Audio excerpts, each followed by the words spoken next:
Salut tout le monde et bienvenue dans cette nouvelle vidéo où nous allons continuer ce que nous avons commencé la fois passée, à savoir ici comment créer un projet en Data Science. Dans cette nouvelle vidéo, nous allons débuter la première phase consacrée à la statistique descriptive. Bien éventuellement, lorsqu'on parle de la statistique descriptive, cela sous-entend à ce qu'on appelle ici l'analyse univariée. Autrement dit, dans cette nouvelle vidéo, nous allons vous présenter les outils de la librairie JTSummary qui est très utile pour faire de la statistique descriptive ou la StatDes comme on a l'habitude de le dire. Let's go!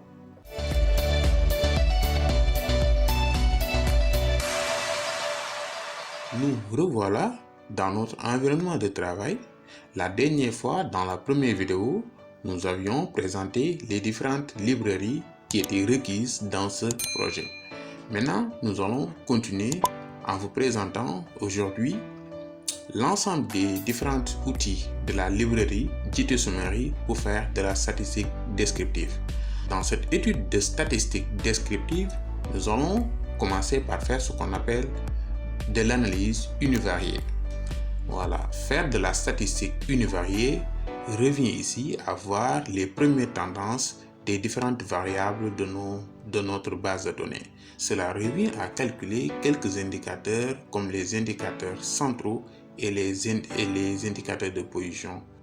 Commençons d'abord par recharger l'ensemble des librairies que nous avons présentées dans la première vidéo. Ceci étant déjà fait, maintenant nous allons recharger également les deux bases de données que nous avions téléchargées la fois passée sur le site Kaggle.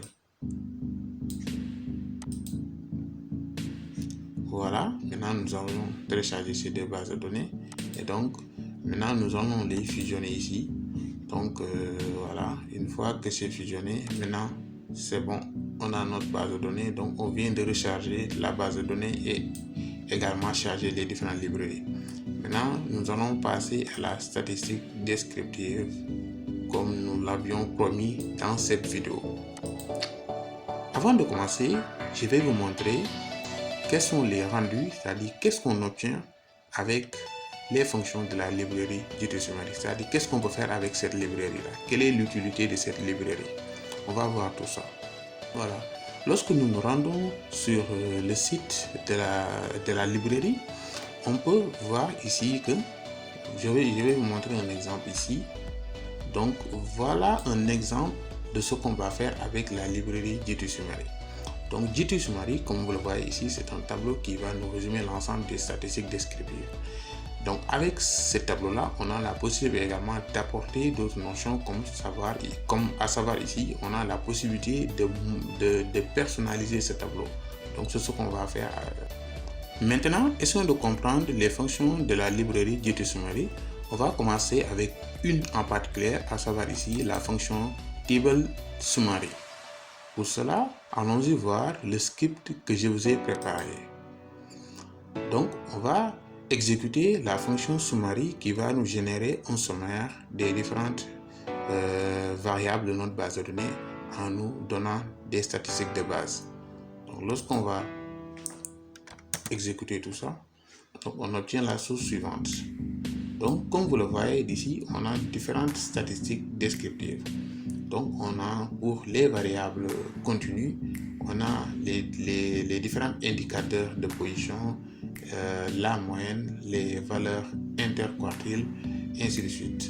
Et pour les variables catégorielles, on a la répartition des différentes classes en ce qui concerne les variables catégorielles ou les variables discrètes. Donc on a la répartition des différentes classes, on a les effectifs partiels, comme on peut les voir ici avec la variable state qui ici signifie les différents états des États-Unis.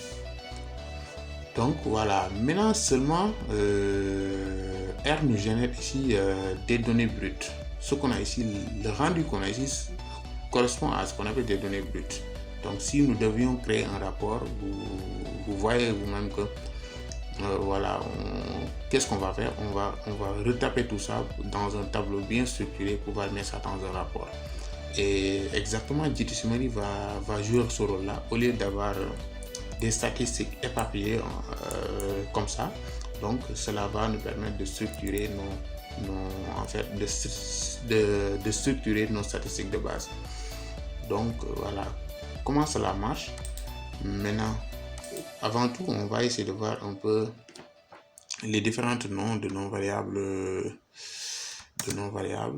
Donc voilà, on a 20 variables et voici le nom des différentes variables. Et donc voilà, également, voici le type des différentes variables de nos différentes variables colonnes. On a des variables entières et en fait on a 3 variables factorielles. Ces 2 variables là et la variable de prédiction qui est la variable chan. Voilà, donc on a 3 variables factorielles dans notre base de données. Maintenant, pour voir pour voir les fonctions de cette fonction de GTSummary, rappelons que nous allons utiliser ici. Je vous rappelle que nous allons utiliser ici la fonction table summary de la librairie GTSummary. Allons-y voir comment cela fonctionne. Donc, il suffit d'exécuter cette ligne de commande là qui va générer ici la fonction help.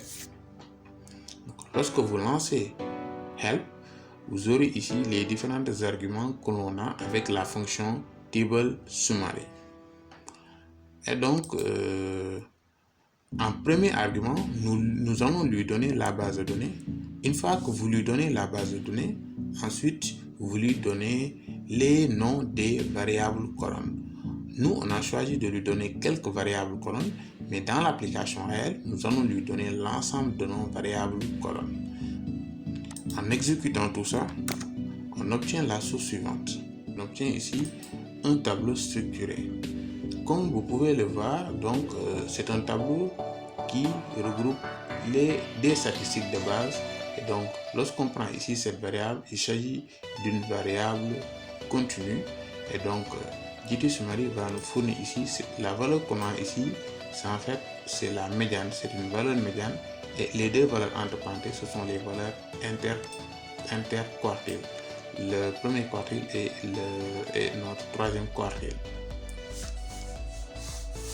Et maintenant, en ce qui concerne les variables catégorielles, on a ici les variables catégorielles, on a les effectifs partiels, la répartition de ces différentes modalités et entre parenthèses, ce qu'on a, ce sont ces pourcentages des différentes modalités.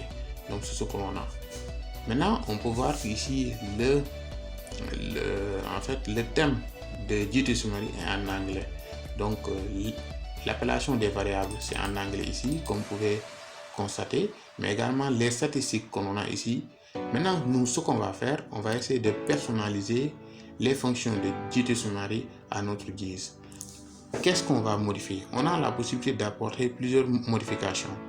L'une des premières choses que je vais modifier ici, ce sont les statistiques. Au lieu que GTSummary nous fournit la médiane, je vais faire de sorte que cela nous fournit en fait la médiane. On a cette possibilité-là. Donc, moi, je vais changer cette statistique là et je vais faire de sorte que GTSummary nous fournit la médiane en ce qui concerne les variables continues. Ça, c'est un. Maintenant, pour les variables catégorielles ou discrètes, donc c'est bon. Donc, j'attends ce que GTSummary me fournit les effectifs partiels et les pourcentages entre parenthèses. Et donc, pour les variables continues, je vais m'assurer d'avoir la médiane et l'écart type entre parenthèses. Donc, c'est ça que je vais apporter comme changement. Et aussi, je vais changer le thème en français, histoire. Maintenant, il y a aussi une autre remarque que vous pouvez faire ici.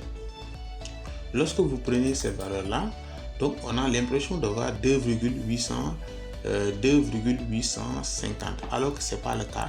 En fait, cette valeur signifie 2850. En fait, ici, c'est la notation anglaise qui voudrait à ce que la virgule joue aussi le rôle de séparateur des valeurs milliers et des valeurs centaines et autres. Donc, nous, on ne veut pas ça.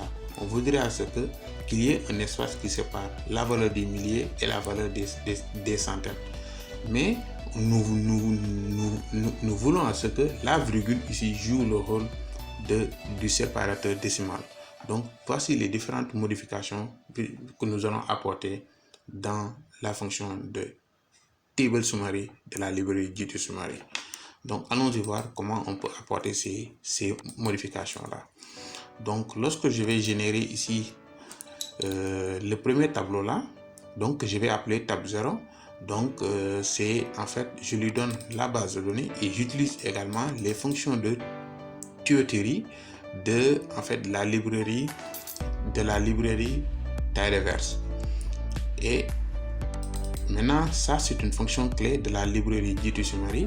Et qu'est-ce que je lui donne? Donc, les différents arguments, vous n'avez pas besoin de vous inquiéter parce que les arguments sont là. Voilà, tous les arguments que vous avez besoin pour personnaliser votre tableau de GT Summary, ces arguments sont là. Et donc, lire et essayer de comprendre l'utilité de chaque argument. Maintenant, on va voir quelques qui nous intéressent ici en particulier. Include, ici, c'est un argument qui prend en fait les noms que l'on va mettre dans le tableau. Moi, j'ai choisi de mettre l'ensemble des noms des variables colonnes. C'est pourquoi je lui donne le vecteur names. Le vecteur names va lui donner l'ensemble des variables colonnes. Vous avez la possibilité de les citer, mais c'est long. Donc, on essaie de prendre des raccourcis. Donc, c'est ça qu'on en a fait. Et donc, on va générer le premier tableau. Donc, c'est fait. Après, on va l'afficher. Quand on regarde un peu, on a notre premier tableau de GT Summary. Voilà, comme vous pouvez le remarquer, la variable state était une variable catégorielle qui avait 50 modalités, c'est-à-dire 50 classes. Donc, toutes les classes ont été représentées ici. Ici, on a l'effectif partiel de cette variable qui est en fait, un état des États-Unis. Ça, c'est l'état, tout ça, ce sont des états, ce sont les 53 états des États-Unis. Et voici leur effectif. Donc, c'est-à-dire, on a 52 clients qui habitent dans cet état-là, qui sont des clients de Orange Telecom. Donc, ils sont aux environs de 1,6%. Ils représentent 1,6% de l'ensemble des clients qu'on a dans notre base de données. Donc, quand on descend, donc on peut avoir la statistique, les statistiques des autres variables colonnes. On a ici la variable area code qui signifie ici l'indicateur régional, et donc avec ses différentes modalités et les différentes répartitions de ces différentes classes. Donc, comme vous pouvez le remarquer, donc c'est bien jusque-là, mais on peut encore personnaliser ce tableau-là avec ce dont on a parlé tout à l'heure, comme ici le fait de changer ici les statistiques. Au lieu d'avoir la médiane, nous voudrions avoir la moyenne comme statistique et l'écart entre parenthèses. Donc, ce sont les différentes modifications que nous allons essayer d'apporter tout de suite. Également changer ici certains libellés et autres.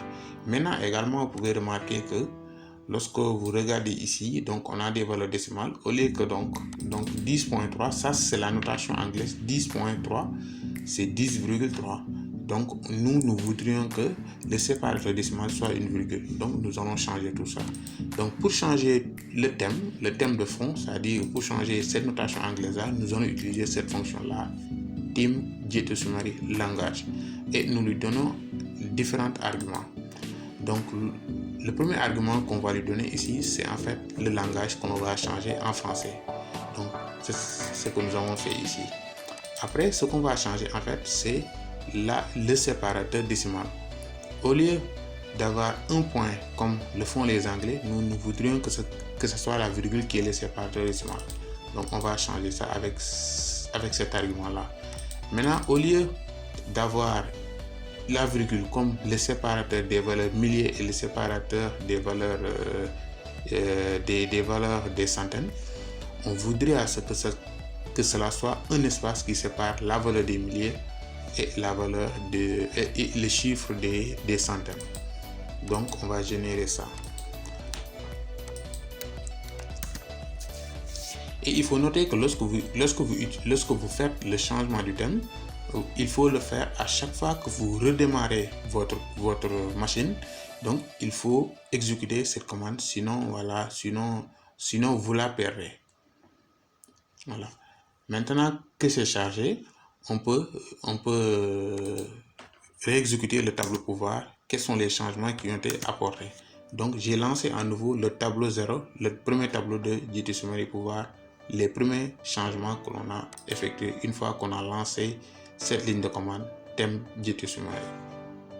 Voilà, comme vous pouvez le remarquer, à présent, on a 52, entre parenthèses, on a le pourcentage et ici, on a la virgule qui est ici, qui joue ici le rôle de séparateur décimal. On a 1,6 et donc c'est ce dont on avait envie de voir ici. Donc déjà, c'est un début. Donc voilà. Et donc là où on avait ici 2850, on a plus 2,850, on a 2850 avec un espace qui est ici, le séparateur des chiffres des milliers et les chiffres des centaines. Donc c'est un bon début. On vient de changer pas mal de choses, c'est-à-dire on a changé ici le thème. Donc on est parti de la notation anglaise pour aboutir à la notation française.